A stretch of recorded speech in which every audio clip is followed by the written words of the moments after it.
Good day and welcome to BNCA Newsfeed. I'm Faith Mathobisa and your news are as follows.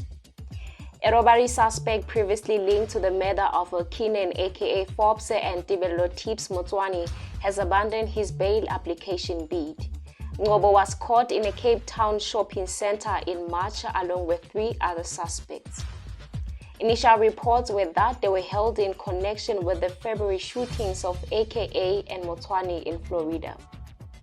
After their arrest, they were transported to Durban and detained for several days before the other 3 suspects were released. Despite his representative, Advocate Annelien van den Heever, successfully arguing there were no links between Ngobo and the high-profile murder of AKA and his manager or the car that was used. Ngobo was remanded in custody.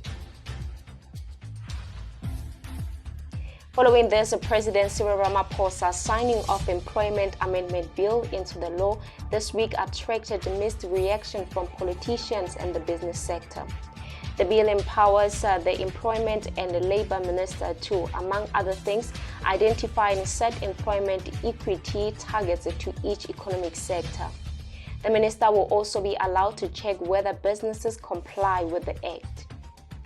Among others, the law requires all salaries or wages to be benchmarked according to job descriptions. In our third story, load shedding costs SARS up to 60 billion rand in Texas.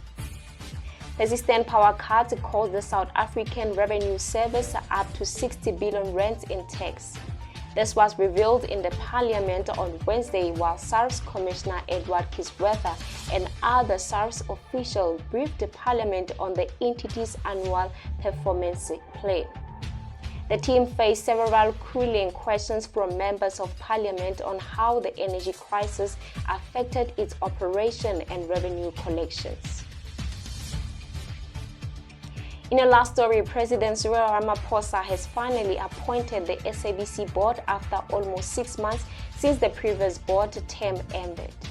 Ramaphosa had come under heavy criticism from opposition parties for the delay in appointing the board, with some of his cabinet ministers being accused of political interference. President Cyril Ramaphosa has also appointed Cyril Ramaphosa as a chairperson of the board.